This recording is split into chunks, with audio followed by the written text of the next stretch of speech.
자, 오늘 다니엘 7번째 시간입니다. 드디어 다니엘이요 느부갓네살 왕의 꿈을 해석합니다. 드디어. 자, 먼저 다니엘은 바벨론의 지혜자들과 바벨론의 신들 그 누구도 알지 못했던 느부갓네살 왕의 꿈을 맞춰버려요.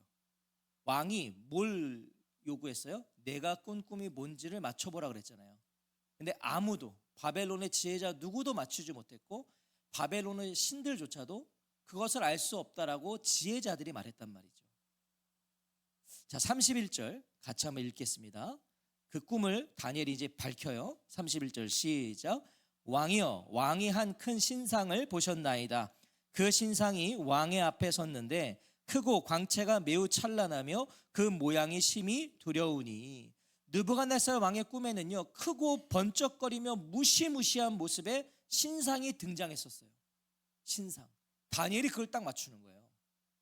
얼핏 신상이라고 하니까 우리가 우상이라고 여길 수 있어요. 신상, 그러니까 우상으로 여겨질 수 있지만, 자 보세요. 그렇지 않아요.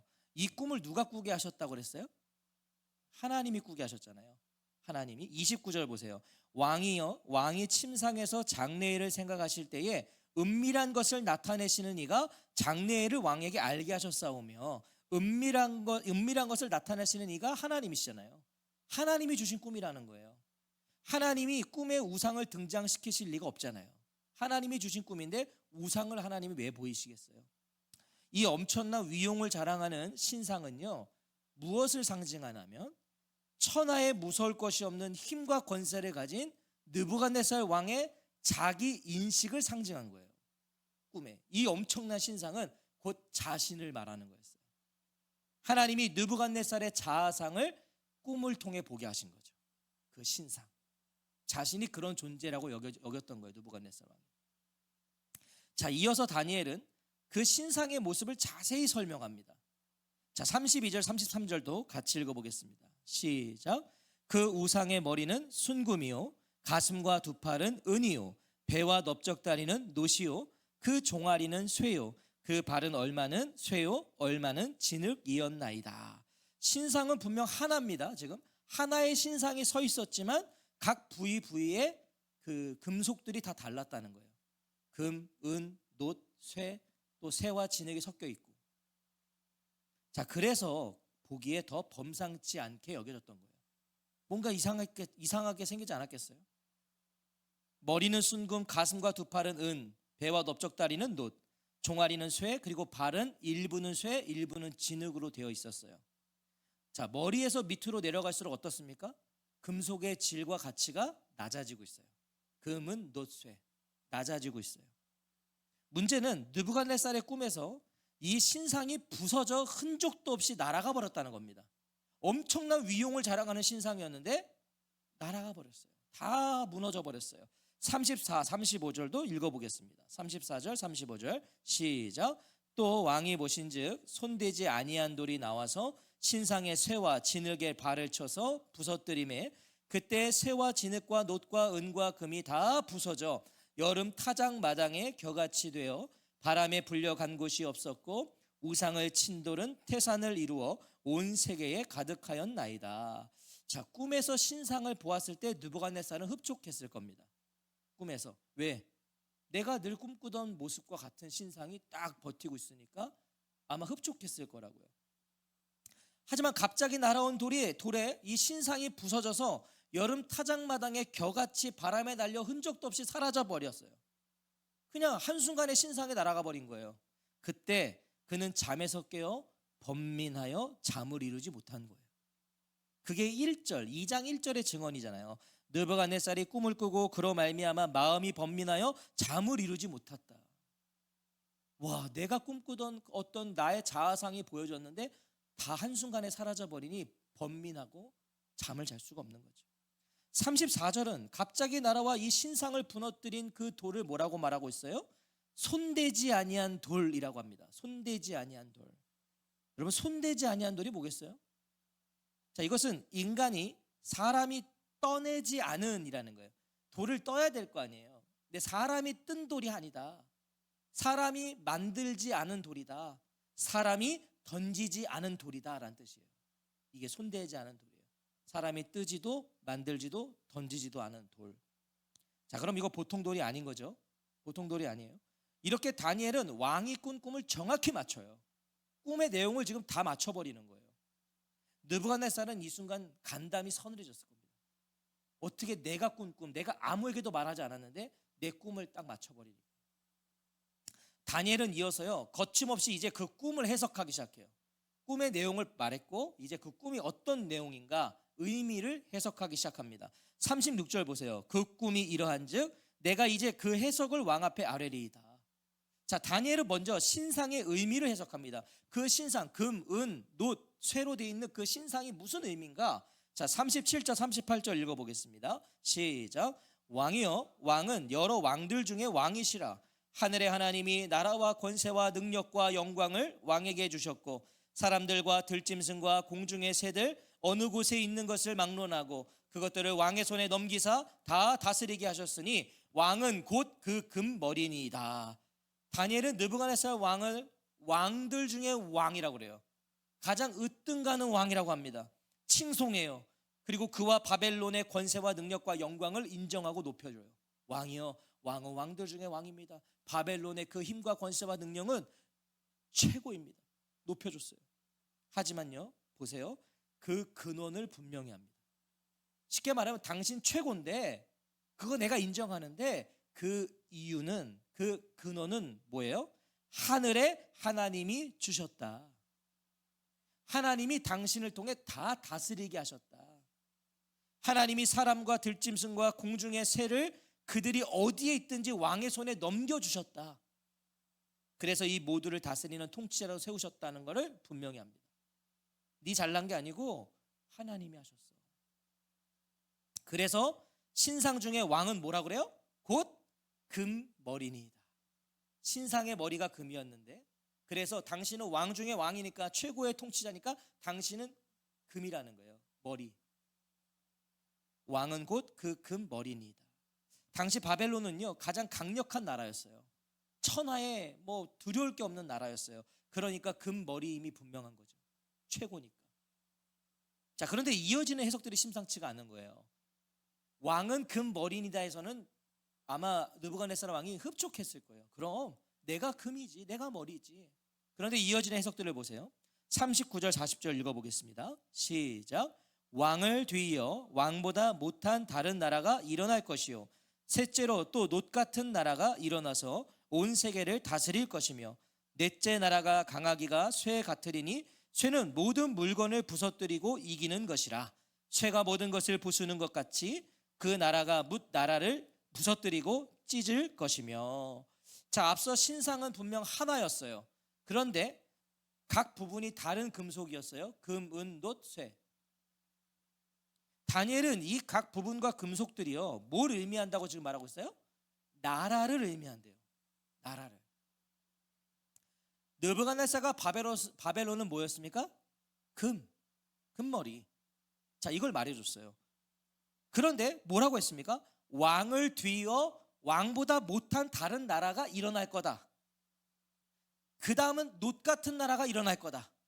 그 다음엔 놋 같은 나라가 일어나 온 세계를 다스릴 거고 그 다음 나라는 강하기가 쇠 같아서 모든 나라를 부서뜨리고 찢을 거다. 자, 그럼 지금 몇 개의 나라를 말하고 있어요? 4개의 나라를 말하고 있는 거죠. 4개의 나라. 금, 은, 논, 쇠. 4개의 나라를 말했어요. 자, 이 해석에 느부갓네살은요 두려움을 느꼈을 겁니다. 왜? 그는 자신과 자신의 나라 이 바벨론이 영원할 거라고 여겼거든요. 이 바벨론의 영화가 영원할 것을 그는 간절히 바랬거든요.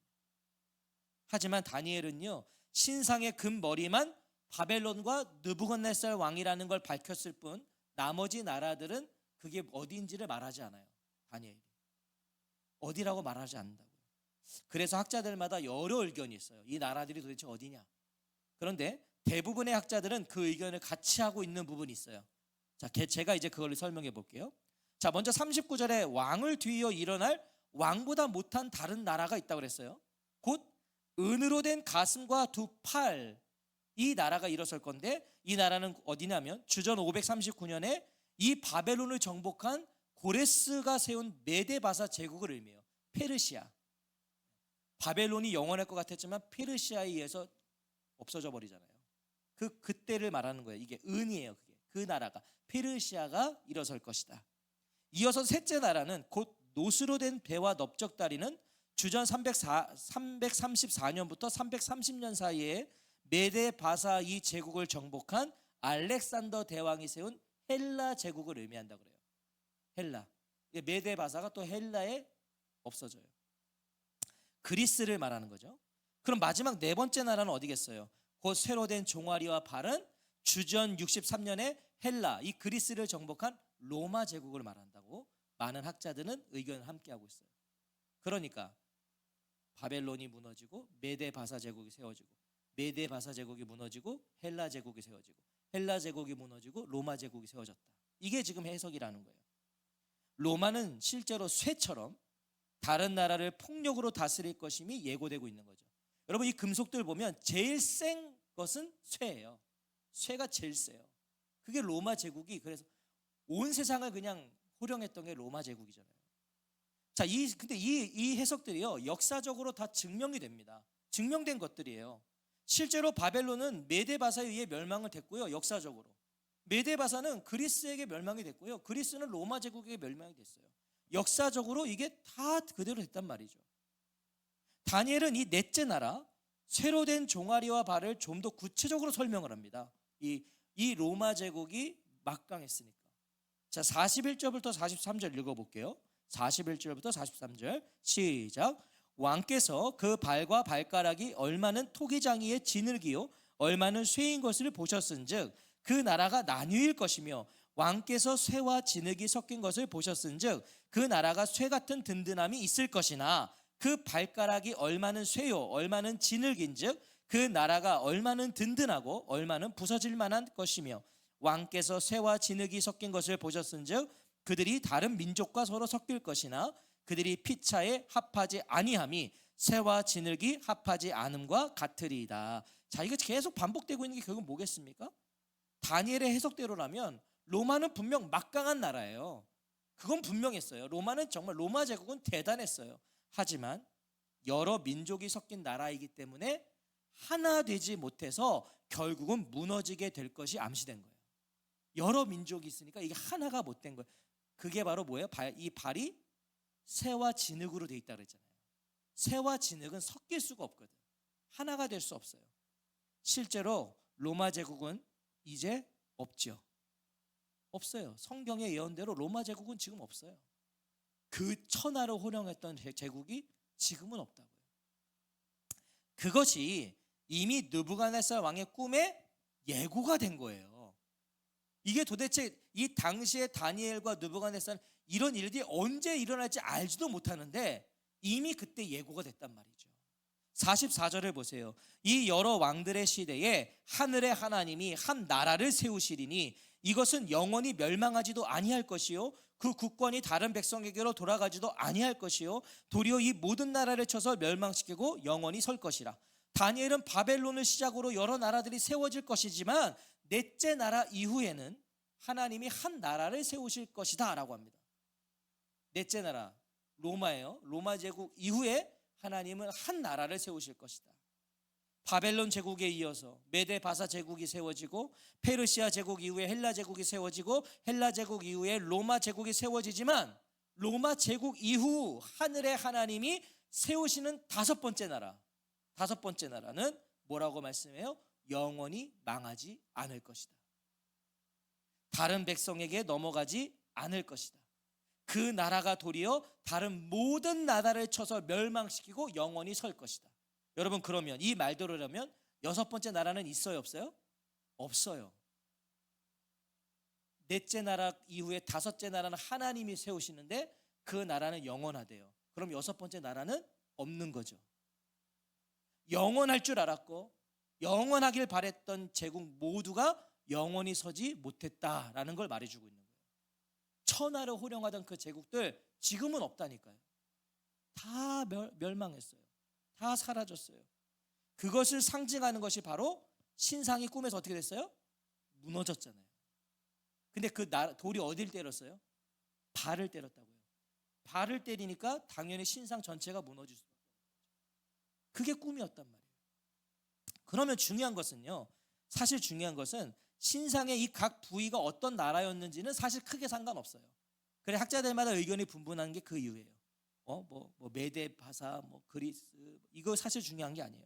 여기서 중요한 것은 44절에 증언되고 있는 하늘의 하나님이 세우시는 나라, 네 번째 나라 이후에 하나님이 다섯 번째 나라 세우시는데 그 나라가 뭐냐는 거예요.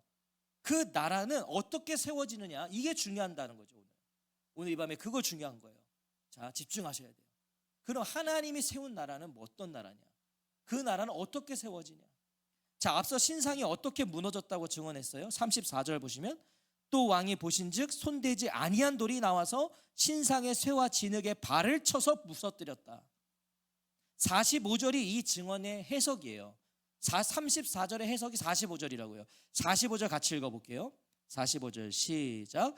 손대지 아니한 돌이 산에서 나와서 쇠와 놋과 진흙과 은과 금을 부서뜨린 것을 왕께서 보신 것은 크신 하나님이 장래일을 왕께 알게 하신 것이라. 이 꿈은 참되고 이 해석은 확실하니이다 하니. 자, 손대지 아니한 돌이 날아와 신상에 발을 쳐 신상을 부서뜨렸어요. 그런데 이 손대지 아니한 돌이 어디서 나왔다 그래요? 어디서 왔다 그랬어요? 읽으셨잖아, 지금 45절에. 어디서 나왔다 그랬어요? 네? 산에서. 자, 구약에서 산은 누구를 의미하여? 하나님. 나의 도움 어디서 올까? 천지를 지으신 여호와께. 눈을 들어 산을 보아라. 나의 도움 어디서 올까? 우리 찬양 하잖아요. 성경 말씀이잖아요. 눈을 들어 산을 보아라. 나의 도움 어디서 올까? 천지 지으신. 구약에서 사는 하나님을 의미해요. 하나님을. 산에서 나왔대요. 크고 웅장한 산은 하나님의 크심을 의미하는 거예요. 하나님이 사람이 만들지 않은, 사람이 던지지 않은 돌을 신상에 던지셨다는 얘기예요. 산에서 왔으니까 하나님이 던지신 거예요. 이 돌을. 무엇입니까? 하나님 나라가 세상 나라들을 파괴한다는 것이에요. 하나님 나라가 세상 나라를 파괴할 것이다. 결국 느부갓네살 왕의 꿈은요, 세상 나라들과 하나님 나라의 충돌과 함께 하나님이 최후 승리를 얻으신다는 예고였던 거예요. 하나님이 이기신다. 결국 하나님 나라가 이 세상 나라를 파괴시키고 승리할 것이다. 그것을 선언하고 있는 거예요. 하나님이 그 장래의 일을 바벨론이 영원할 거라고 여기는 느부갓네살과 그의 포로가 되어서 끌려와 있는 다니엘에게 보여주신 거예요. 하나님의 은밀한 일을 깨닫게 하신 거죠. 느부갓네살 왕과 다니엘에게 깨닫게 하신 거예요. 하나님은 천하를 호령하는 느부갓네살에게 꿈을 꾸게 하셔서요, 나라를 잃고 포로로 끌려온 유다 백성에게 누가 온 세계를 다스리고 있는지를 다니엘을 통해 알게 하신 거예요. 여러분, 지금 바벨론의 포로로 끌려온 유다 백성들은요, 나라를 잃었어요. 나라가 없어졌어요. 포로로 끌려와 있어요. 그리고 이 우리를 포로 삼은 이 바벨론의 느부갓네살 왕은 정말 번잡할 수 없는 그 영화가 영원할 것 같은, 그런데 하나님이 아니다라는 걸 가르쳐 주신 거예요. 자, 그럼 하나님이 다니엘에게 보여주신 하나님 나라, 세상 나라는 모두 일시적이고 언젠가는 다 다른 나라에 의해 정복되지만 이게 역사의 반복이었다고요.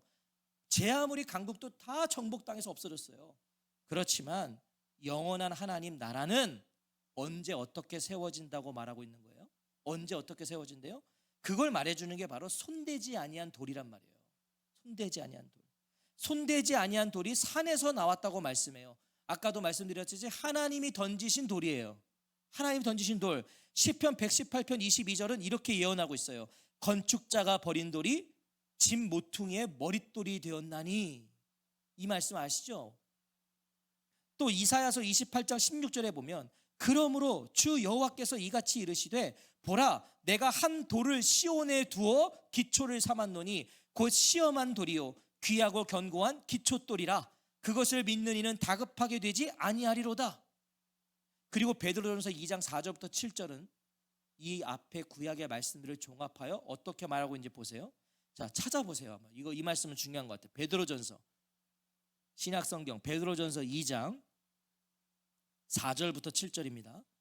지금 시편의 말씀과 이사야서의 말씀을 베드로가 종합해서 말하고 있어요.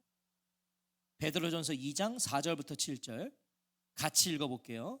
베드로전서 2장 4절부터 7절 찾으셨죠? 같이 읽어보겠습니다. 시작. 사람에게는 버림바가 되었으나 하나님께는 택하심을 입은 보배로운 산 돌이신 예수께 나아와 너희도 산돌같이 신령한 집으로 세워지고 예수 그리스도로 말미암아 하나님이 기쁘게 받으실 신령한 제사를 드릴 거룩한 제사장이 될지니라. 성경에 기록되었으되 보라 내가 택한 보배로운 모퉁이 돌을 시온에 두노니 그를 믿는 자는 부끄러움을 당하지 아니하리라 하였으니 그러므로 믿는 너희에게는 보배이나 믿지 아니하는 자들에게는 건축자들이 버린 그 돌이 모퉁이의 머릿돌이 되고. 그리고 예수님은 이런 말씀을 하셨어요. 마태복음 21장 44절에 보면 이 돌 위에 떨어지는 자는 깨지겠고 이 돌이 사람 위에 떨어지면 그를 가루로 만들어 흩으리라. 이거 예수님이 하신 말씀이에요. 신상이 겨같이 되어 바람에 불려 간 곳이 없었고라고 그랬잖아요. 돌이 왔더니 신상이 사라져버렸다고요. 느부갓네살 꿈과 지금 예수님이 하셨던 이 말씀들이 다 연결되고 있는 거예요. 손대지 아니한 돌은 그럼 누구세요? 예수 그리스도신 거예요. 손대지 아니한 돌. 예수님은 이렇게 선포하셨죠. 마가복음 1장 15절에서 때가 찼다. 하나님 나라가 가까이 왔다. 회개하여라. 복음을 믿어라. 예수님이 하신 말씀이에요. 하나님 나라가 가까이 왔다. 예수님과 함께 이미 임하신 하나님 나라, 그 하나님 나라를 하나님의 백성된 우리는 오늘 살아가고 있어요. 여러분, 하나님 나라는 예수님 오실 때 같이 임하셨어요. 이 세상 나라에 하나님 나라가 예수님과 함께 지금 침투하셨다고요. 우리 지금 하나님 나라를 살고 있는 거예요. 오늘 살고 있어요. 그리고 우리는 완성될 하나님 나라를 향해 오늘도 가고 있는 거예요. 주님 오시는 그날 하나님의 나라는 온전히 완성되는 거예요. 지금도 임하 계시지만 이거 놀랍지 않으시란 말이에요. 예수님의 오심과 예수님이 이루실 하나님 나라가 지금 느부갓네살의 꿈을 통해서 이미 다니엘에게 예언되고 있었단 말이에요. 그 오실 메시아가 이 다니엘, 이 바벨론 시대에 예언되고 있었다. 하나님이 그 은밀한 일을 천하를 호령하는 느부갓네살에게 가르쳐 주신 거예요. 왜? 영원할 거라고, 내가 세상의 주관자라고 착각하지 말라는 거예요. 하나님이 당대 최고의 왕에게 그걸 경고하고 계신 거예요. 너가 영원할 거라고 생각하지 마라. 영원한 주관자가, 만물의 통치자가 계시다는 걸 알게 하신 거예요. 알게 하신 거예요.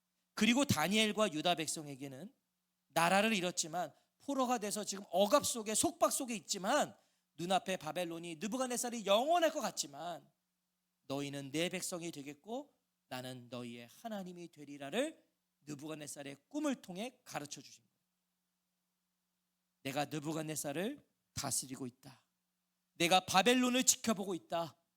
내가 영원한 나라를 준비하고 있다. 이걸 가르쳐 주신 거죠.